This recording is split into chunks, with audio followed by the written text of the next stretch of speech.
É muito importante quando a gente olha para o diário alimentar, a gente pensar de que forma?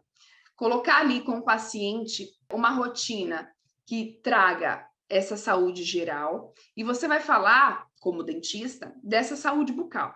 E é tão engraçado porque a gente começa a falar de saúde bucal e, consequentemente, o paciente tendo essa mudança de hábitos para a prevenção de cárie, para a prevenção da formação de cálculo, automaticamente a vida dele começa a melhorar no sentido de saúde sistêmica, no sentido de ter disposição, no sentido de realmente estar mais nutrido.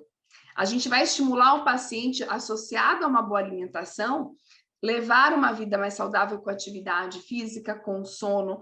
Isso é método HP porque todas esses hábitos vão interferir diretamente na questão da alteração de saliva e na questão das bactérias que vão estar liberando, inclusive, compostos à base de enxofre, quando elas estão aumentadas. E é por isso que o diário alimentar, ele começa a fazer parte da nossa rotina, valorizando o dentista. Por exemplo, às vezes você conversa um pouco sobre alimentação, mas quando você imprime para o paciente um diário alimentar, já deixa isso pronto no teu computador. Então, no final da consulta, você vai imprimir o diário alimentar e vai pedir para o paciente preencher e te trazer na próxima consulta. E junto com ele, você vai verificando. E é tão simples, não precisa ser um nutricionista. Lógico, você pode encaminhar o paciente para um nutricionista para ele criar uma rotina mais ideal para ele.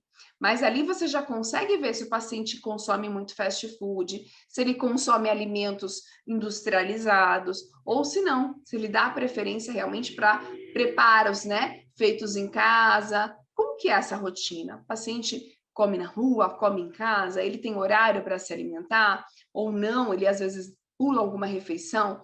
E isso é importante, né? Até muita gente fala do jejum intermitente, tem lá os prós, né, na questão da saúde, e tá tudo bem, eu sei que existe algumas dietas que são assim, de horas sem se alimentar, existe essa parte sistêmica se beneficiando, e quando muita gente me pergunta sobre a litose e o jejum intermitente, tem tanto a questão da quebra, né, dos ácidos graxos, de gordura, que são voláteis, então o paciente fica com o hálito alterado, com essa hipoglicemia, e existe também a questão do paciente não estar trazendo a mastigação.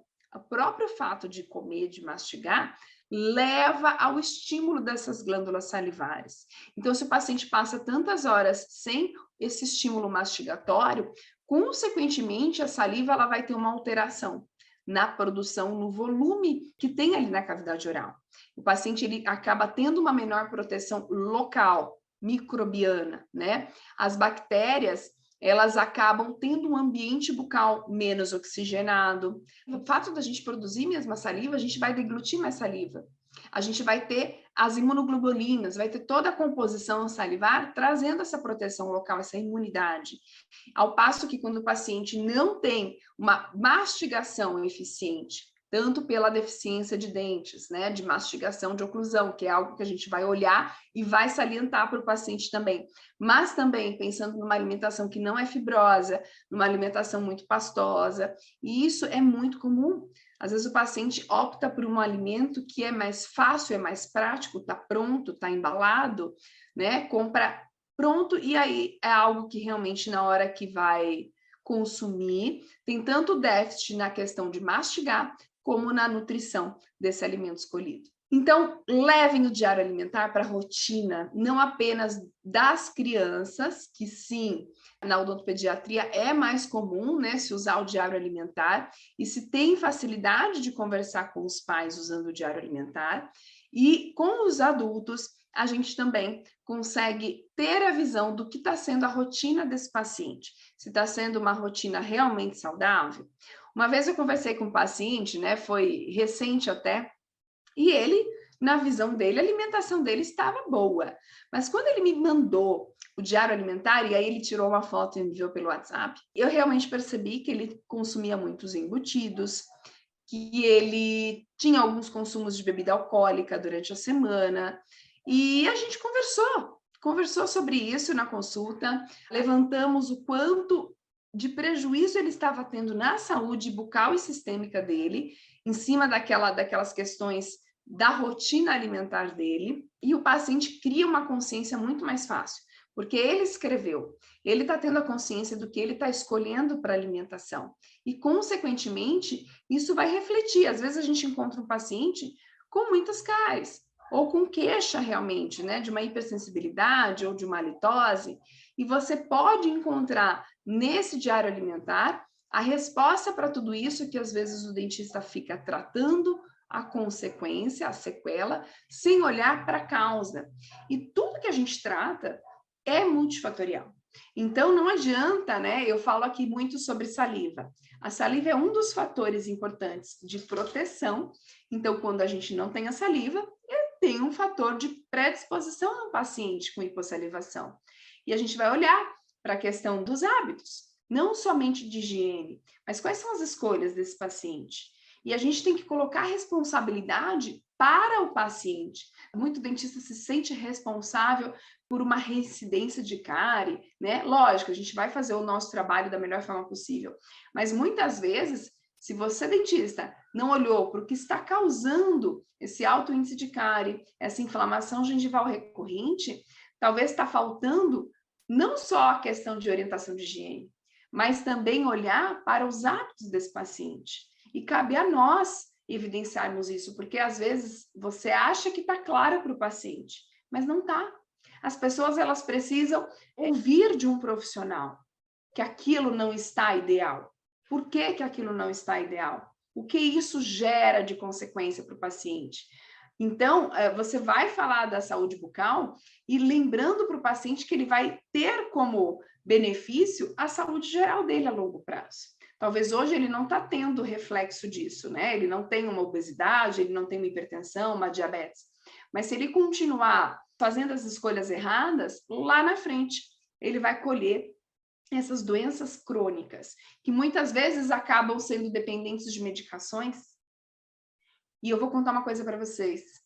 Muitas dessas doenças crônicas, quando o paciente ele começa realmente a mudar hábitos, a olhar para essa alimentação, para esse sono, para essa atividade física, para a parte hormonal, quando ele olha para o que realmente ele está fazendo, muitos pacientes conseguem reverter doenças crônicas, deixar de usar medicamentos.